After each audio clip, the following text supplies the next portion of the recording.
आज आपण करूया अळंबीचो भात। आता एका मशरूम राईस असं पण म्हणतात। त्याच्यासाठी मी घेतलंय इकडे 1.5 वाटी तांदूळ। मी कोलम तांदूळ घेतलाय, स्वच्छ धुवून कोरडे करून घेतले। तुमका बासमती राईस वापरत असलो तर बासमती राईस वापरू शकता। इकडे 200 ग्रॅम मशरूम ते 4 तुकडे करून घेतले। इकडे आल्या लसूणची पेस्ट, इकडे 1 टोमॅटो बारीक चिरून, इकडे 2-3 कांदे बारीक चिरून, कोथिंबीर, इकडे फोडणीसाठी 1 तमालपत्र, थोडीशी दालचिनी, 1-2 मिरी, 1-2 लवंगा आणि 2 हिरवी वेलची आणि मसाले आणि मीठ। आता हो भात जो होता तो आपण कुकरच्या भांड्यात करतो। मग इकडे मी कुकरच्या भांड्या गॅसवर ठेवले, त्याच्यात घालायचं तेल। तुमका तूप हवं तर तूप पण तुम्ही घालू शकता। आता ह्यात तेल तापला की त्याच्यात एक फोडणीचं सामान घालायचं।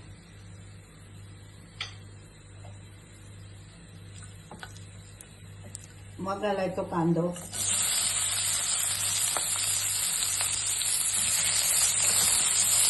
आता इकडे कांदो परतेपर्यंत मी इकडे मागच्या गॅसवरती 1.5 वाटी तांदळात 3 वाटी पाणी उकळत ठेवलं। आता ह्याच्यात घालूया आल्या लसणाची पेस्ट,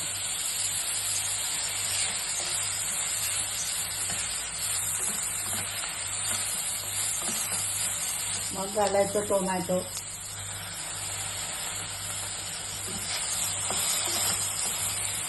आता मसाले घालूया, थोडीशी हळद आणि गरम मसाले 2 चमचे,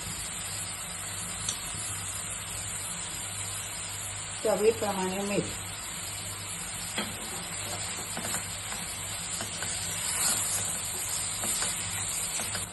मग त्याच्यात मशरूम घालायचे।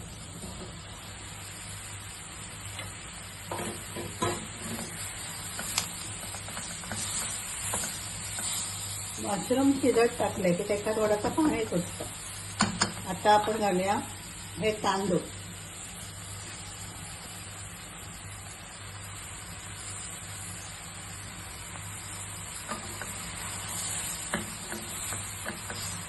आणि इकडे आपण मागच्या बाजूक पाणी शिजत उकळत ठेवलं तर पाणी ह्याच्यात ओतायचं।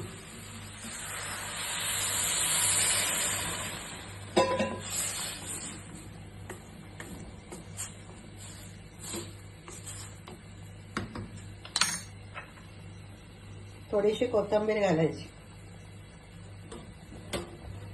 आणि मीडियम गॅसवर 3 शिट्ट्या काढून घ्यायची।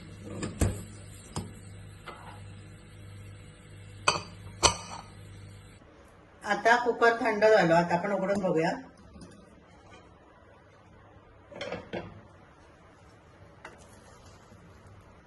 अशा प्रकारे सळसळीत पुलाव तयार।